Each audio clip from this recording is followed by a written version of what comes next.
start that. So just today we're going to be talking about cooking for a vegetarian or a vegan. And so thank you for coming. I have to say, I did this presentation because a few people at different times have come up to me and just said, you know, I have a son-in-law or just a sister who's trying to eat vegetarian or vegan, and they were just kind of wondering, you know, just some different things about how to actually cook for them if they were to come over.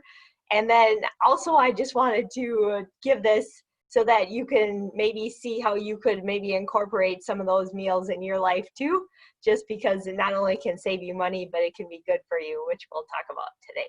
So, all right, that all being said, you guys are great for waiting. I know some of you guys have been on for a couple minutes, so thanks.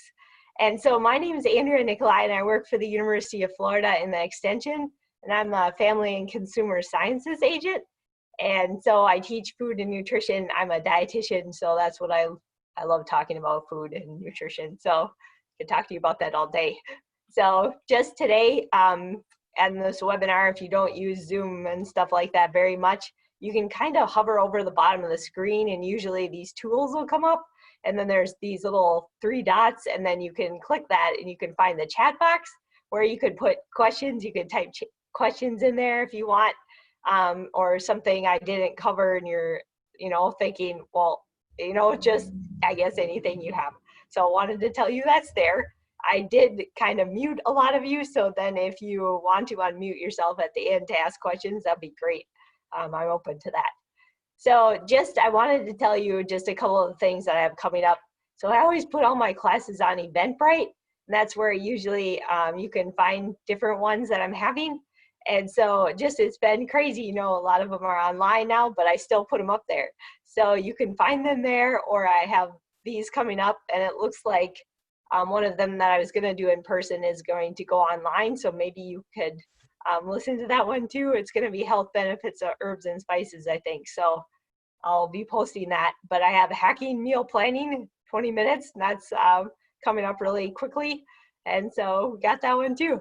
So just after this, I'll send a short evaluation following the webinar. And if you guys can do it, that's really helpful, especially for this one. I haven't, first time I'm presenting it, okay? So you guys will have to give me some feedback and tell me if it's kind of what you need, or, you know, what you liked and what was, you know, maybe more or less. So thank you for that.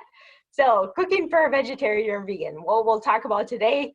I know we don't even have that much time. It's not even our presentation. So we're going to talk vegetarian 101. So the definitions and subgroups, possible nutrients of concern, just so you guys kind of know that, health benefits, and then we'll talk about the fun part, I guess, like how you would cook. So just first of all, vegetarian meal, like, okay, so they eat no meat, right? Completely free of animal protein. So it's just, sometimes they do eat dairy and eggs, so that's where it kind of gets a little tricky, but in general, you could just think of it as, you know, they're vegetarians, you're not eating meat, okay? So that's the vegetarian meal pattern. And so there's all these subgroups, which can make it a little bit more confusing sometimes, but it gives people options. And so there's the semi-vegetarian, so that's like, maybe when you eat poultry, so poultries would be considered chicken and turkey and duck and geese, and you eat the seafood, dairy and eggs, but you don't eat red meat. Lacto-vegetarian, so if you think about it, the prefix there, that means that you eat it. So if you're gonna be a lacto-vegetarian, you eat dairy, which would be like lacto beginning, and then, but you don't eat like eggs, poultry, meat, or seafood. And the ovo-vegetarian, they would eat eggs. So you just remember the O is kind of round like an egg. So they eat eggs, but not dairy products, poultry, meat, and seafood. And then there's a lacto-ovo, so you would have milk and eggs. And then the pescatarian, so that would be you eat seafood, eggs, and dairy, but you just don't eat the meat or poultry. So you might run into different types. And then, you know, I definitely don't think anybody's bothered by, you know, just asking them, you know, do you eat eggs or do you have dairy? Because sometimes that's the more gray line. Okay, so vegan then. So that is kind of separate from all those. That is only plant-based food. So if you think plant-based, anything that comes from the ground is a plant. And so you get your protein from those sources. And so no animal proteins, no animal byproducts, nothing that has to do with animals. So it's just like the vegetarian, you know, they're not eating meat, they're not eating fish, seafood. They're definitely not having dairy either, because that has to do with the animals, and then eggs, and then honey. If you think about that too, that comes from a bee, right? So not honey. And so just, I guess one of the things, I was at a vegetarian potluck one time and I made a dessert and it had marshmallows in it, and just, you know, I was younger then, and you know, they seemed vegetarian and vegan to me, but they have gelatin in them, which is made from an animal. So I guess, you know, sometimes you just have to stop and think, especially on the vegan one, I think can get a little confusing for people. So I think, you know, just, you know, running the recipe by them if you're making a meal, or you can always just do solid plants and you won't have to worry. So if you know it's coming from the ground, like a marshmallow is kind of like, where's that coming from? So then maybe you'll be okay. So just a review quiz here. So these are not in order. So if you can try to match them up. So we got lacto-ovo vegetarian. So that would be, dairy and eggs. Yeah, good job, good job. She's got dairy and eggs, and then the vegan, they're, Plant-based. yep, just plant-based, and then the ovo would be just eggs, and then the lacto-vegetarian would be the just milk then. So I don't know if you guys, you see how it lines up there? So now they're correct. So you got that. And then, is pork considered a red meat? Stephanie asked, and that would be, answer would be yes. So, okay. I know they call it the white meat, but it's not. Key nutrients of potential concern then. So if they're not eating dairy, you know, sometimes they don't. So then it would be protein, vitamin B12 sometimes, iron, calcium, vitamin D, omega-3, and zinc. So those would be just the ones, like if I was a vegetarian or a vegan, I would make sure to get those things. Those would be ones I would especially concentrate on. So is it possible to consume an adequate amount of protein while following a vegetarian pattern? What do you guys think? True or false? Or it is not possible?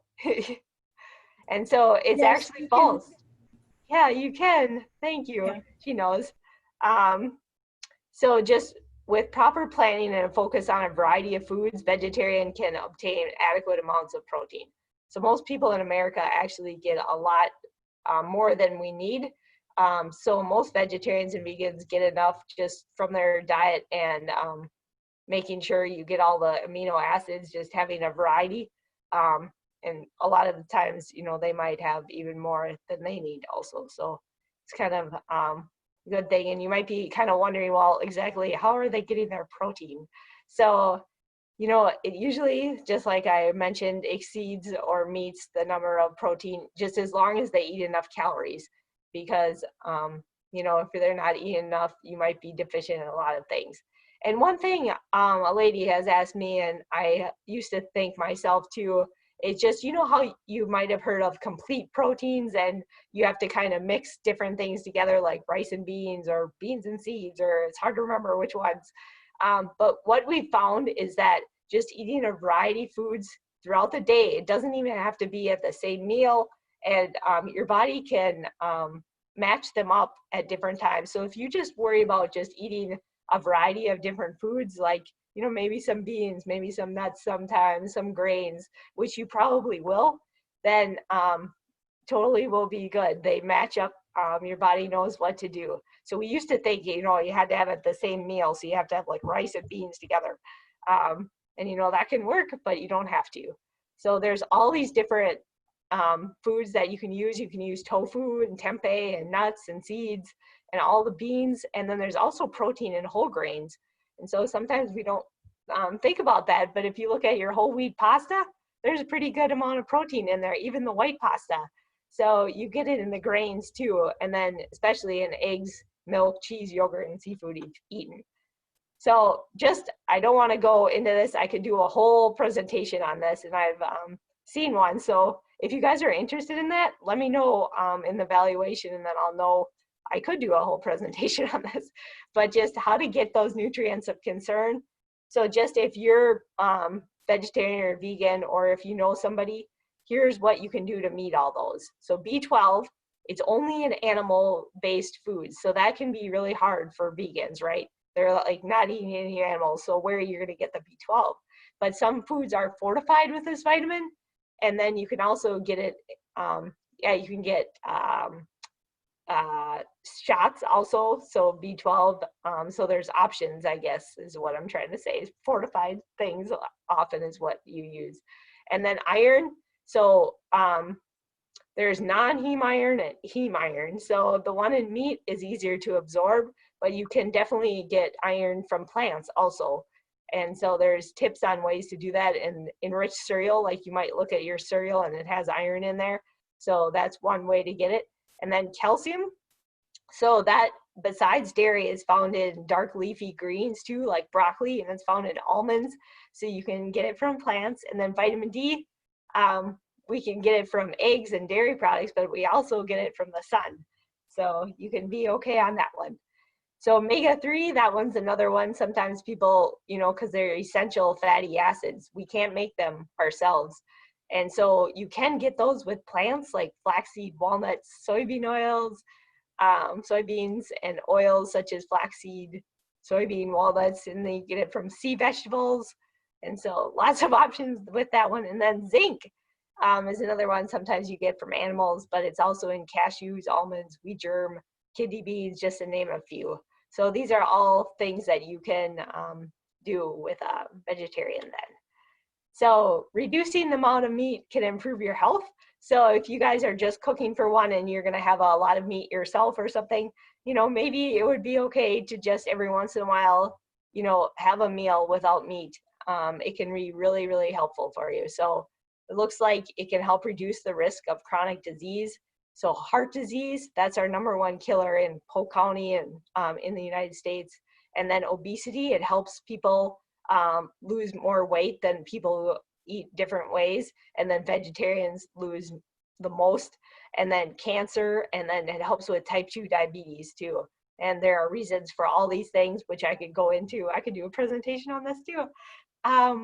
But just wanted to tell you, you know, hey, if you have any of those or if you're worried about any of those, it can be really, really good for you.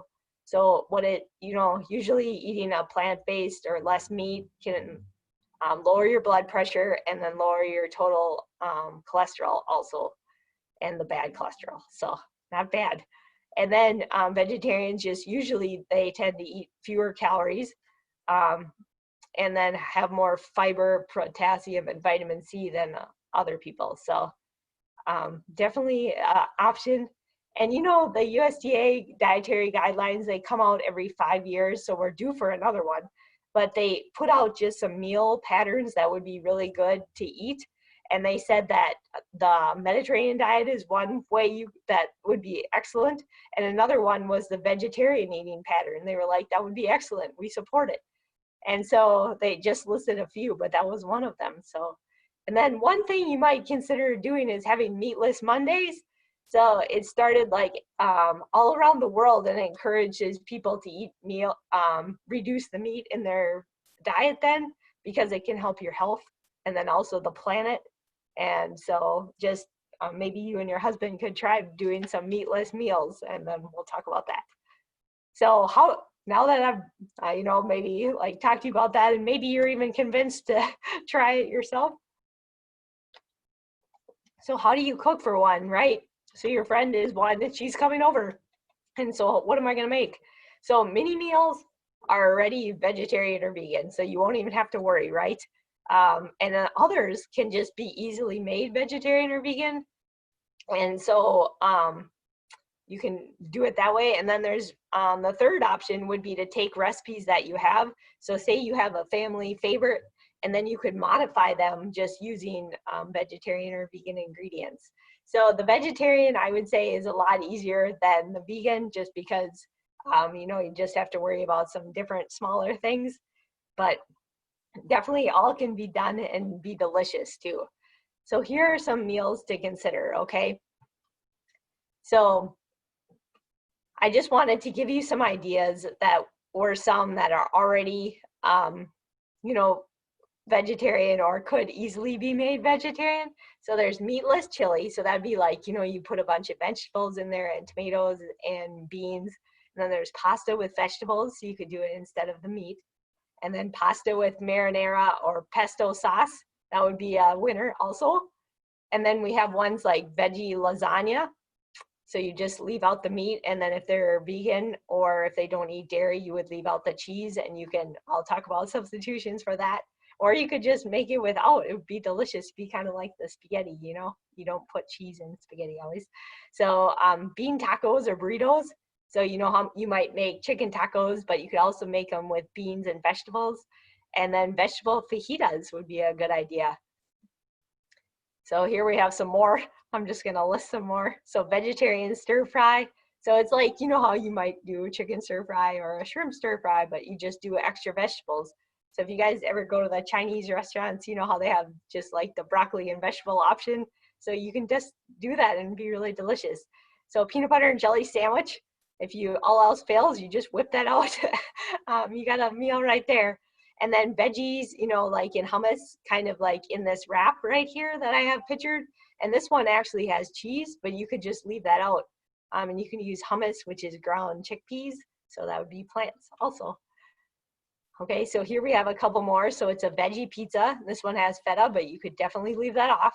And then you could do vegetable kebabs, right, on the grill or something like that. So I got a ton for you, right? So soup, so we could do split pea, lentil, vegetable, all those are already vegetarian. So just don't use meat broth, just use the vegetable broth, and then you'll be definitely safe. And then you could have a baked potato or a sweet potato bar. So you could put all different kinds of toppings. So say your spouse is like, where's my meat, right? So you could have an option for the meat, but you could also have one for beans. You could have some tomatoes, you could have salsa, you could have just some different options that they can put on the potato. So you could do something like that is a great option. And then lettuce salads too. Sometimes like how you go out to eat and just order a big salad with lots of fun stuff on it. So then it would be putting beans or seeds on top, for the protein, or you could put tofu. And then, bean or grain salads too. So you'd have like a rice and bean salad or black bean and corn salad with tomatoes maybe. Something like that just would be a great one. So just to give an example, you're like, okay, well, I'm trying to have a cookout and I think a vegetarian is coming. And so what am I gonna do? And so you could have a veggie or soy burger option, right? So then you could just have them ready and you can make your own easily, or there's a ton available at the store. Right here, there's a picture of a portobello mushroom burger. So I went to my uncle's and I knew that they were having, so there's some vegetarians in my family. And so he cooked some portobello mushrooms also. And then they're meaty, they have like a meaty texture, so they can be great. And then just think about the calorie difference. They have almost none compared to a burger. So, and then there's soy hot dogs, and you can do marinated tofu or tempeh, which we'll talk about. And so grilled vegetables just would be a great option that everybody can eat that. Fruit kebabs, same thing. You could just do a vegetarian baked beans because you know that beans are good to go. And so you just don't add any pork or anything with them. And so here I have pictured, I've made carrot hot dogs before. So you could also just throw some carrots on the grill, right? But these are marinated and then grilled, and they taste like they're very similar to the texture of hot dogs. So if you guys are into something fun, you can Google a recipe for that. Okay, so those are just some ideas of some foods that you might already know, some meals that you might already have on hand, like the peanut butter and jelly, right? But you could also do simple substitutions or modifications. Okay, so that's like, so what would you do in place of meat? So you're like, we usually use meat in this. So how would I do that? So you could use vegetables. So like the sauce in that picture right there, that has sauteed cauliflower as the meat actually, and has quite a meaty texture. So you can do something like that, or cauliflower tacos, if you've heard of those, or cauliflower wings. So those are kind of extreme, right, examples, but you could definitely do that as an option, just kind of for fun and for, you know, great flavor and be good for everybody. And so just sometimes you can use vegetables like, you know, where you might put meat, just put more vegetables. So instead of a supreme pizza, you pile it on with, like, you know, add to the olives with a lot of different things. Like this one has some broccoli on it. I think sometimes they have pineapple and things like that, but peppers, you know, just adding more vegetables on there where you might have meat. And then adding mushrooms, eggplant, potato, those are all, they absorb flavor and they can be great in place of meat, especially those mushrooms because they have that umami flavor. So they have like an earthy, meaty flavor. So you can chop them up and saute them and put them in things like spaghetti sauce. And if you use meat, you can use way less and then you wouldn't even know. And they have almost 0 calories. So can really help with that. And they have nutrients too, so that meat doesn't have. So here we have beans, lentils, and nuts. So we're those things can also replace meat.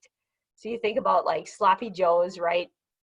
Burgers, meatballs, meatloaf, spaghetti sauce, and lasagna. And then using other sides of beans instead of lentils, they sometimes can be more noticeable because they're bigger, right? But you could puree them or you could leave them whole and they give them good texture also. So walnuts, there's options out there. If you go to the walnut board, walnuts.org, I believe it is, there's a walnut chorizo, like where they make chorizo, kind of, which is like a sausage out of walnuts and walnut meat tacos. So those would have omega-3s and be really good for you. So, and then just, I wanted to tell you guys too, sometimes bulgur can be really good in place of meat. It has kind of that same texture as meat. So if you're having a chili and you're leaving out the meat, you could use bulgur in there and it just kind of has that similar texture. And so this picture I know has rice. You're like, that's not bulgur. But that would be another option. Like if you're stuffing peppers and you usually put meat in there, or maybe like cabbage rolls, you could use bulgur instead and give it that similar idea. So just wanted to go through some other meat substitutes quick. So there's tofu and tempeh and textured vegetable protein. So I won't talk a long time about these just because we don't have a lot of time. But if you see on the top right, that's a tofu stir fry. He made a stir fry out of tofu in those little cubes. If you see them, they're tofu. And then the bottom right one is the tempeh. So that one has a little, it's like kind of a heartier texture, whereas tofu is soft. So these are all based from soybeans. So soybeans come from the ground and they're a complete protein all by themselves. So right on that bottom left, that's an egg salad sandwich made out of tofu. So you can do a ton with tofu because it's congealed soy milk and it takes on the flavor of whatever you put it with. So you could just get a tofu block at the store next time you're there. You have to swing on by that aisle and you could just pick it up and when you open it, you can cook it or you could just eat it right out of the box. So you can get it in different like firm or silken depending on what you want to do with it. So that would be one fun thing just to experiment with. There's a lot of myths about soy. So sometimes people have heard it causes cancer or something like that.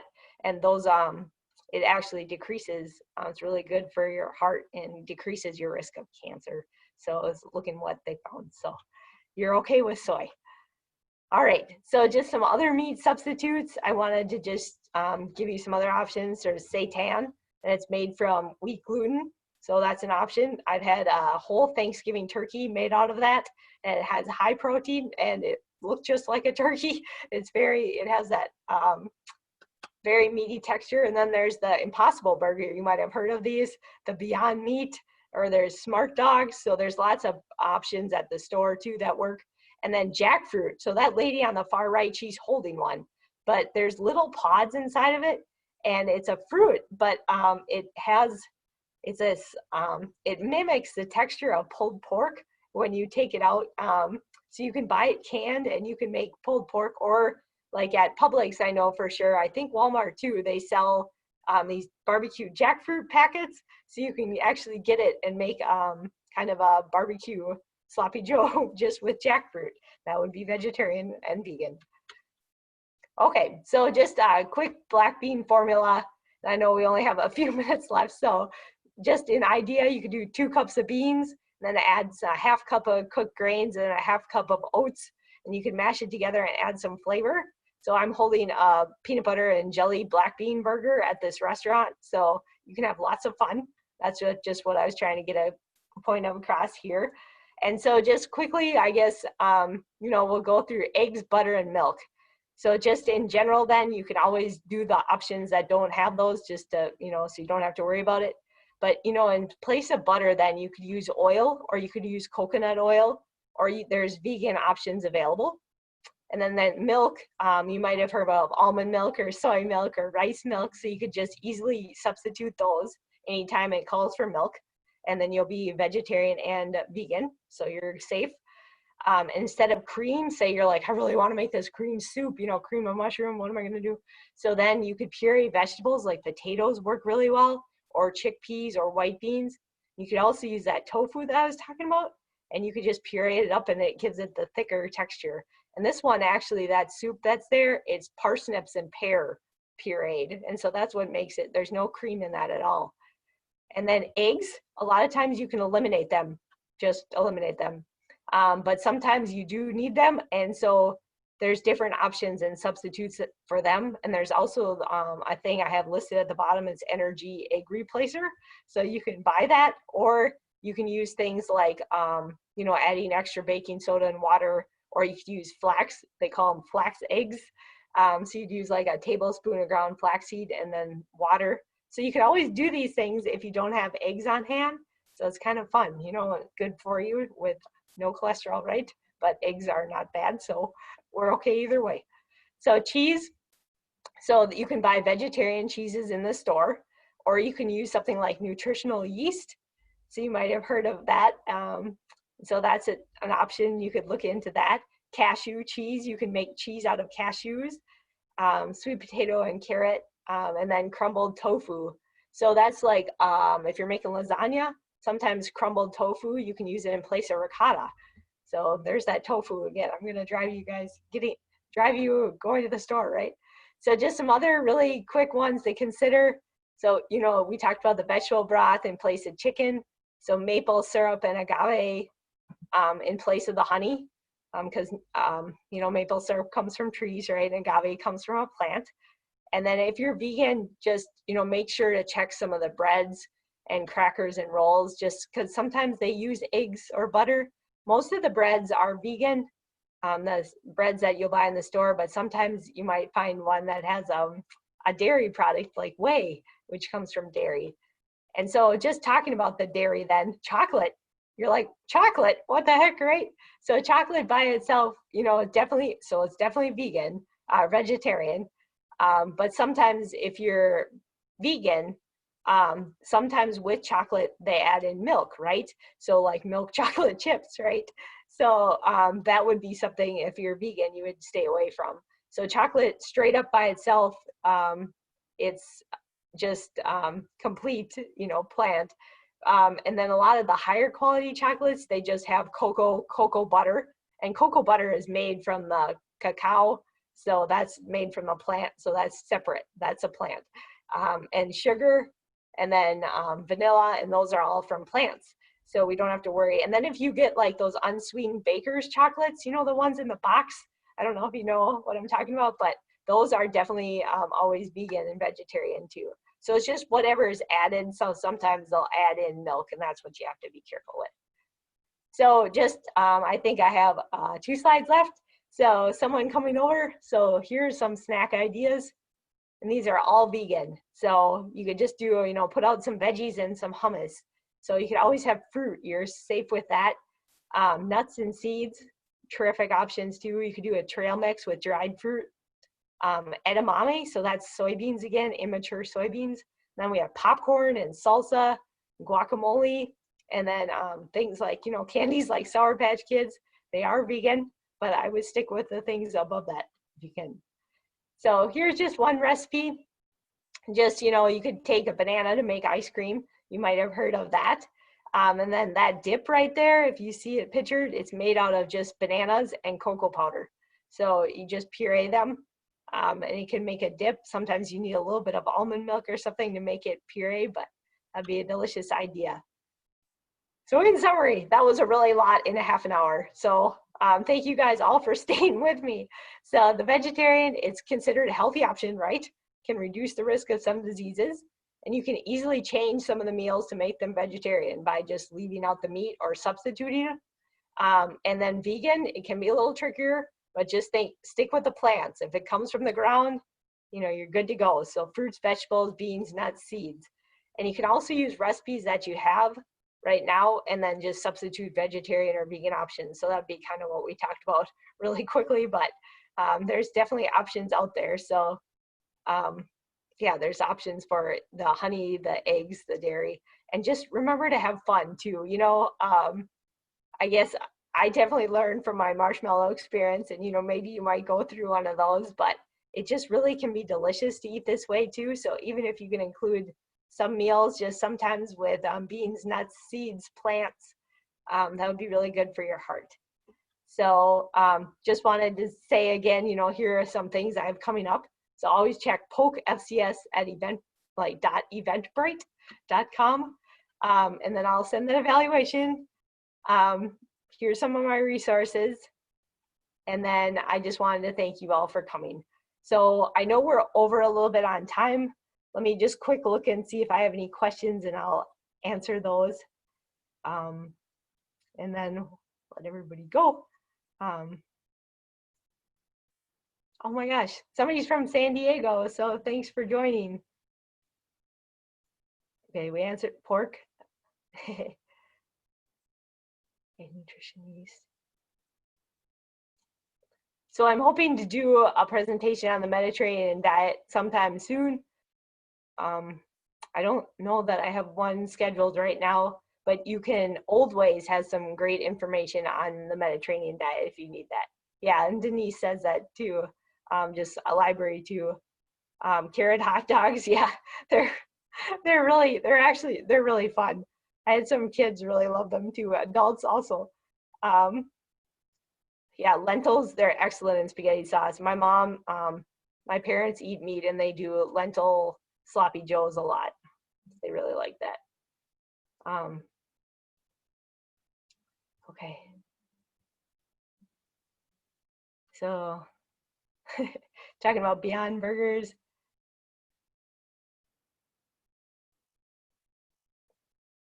Yeah. If anybody is near Whole Foods, they often have some good options on the buffet if it is open, so that you could try tofu or tempeh, things like that, just you could see if you like it. You guys have been great. Well, thank you all. Thank you guys for staying with me, and I appreciate you all coming, and I will, I guess, send you the survey, and I hope you have a really good day. So have a good week. Thank you guys. Bye, everybody.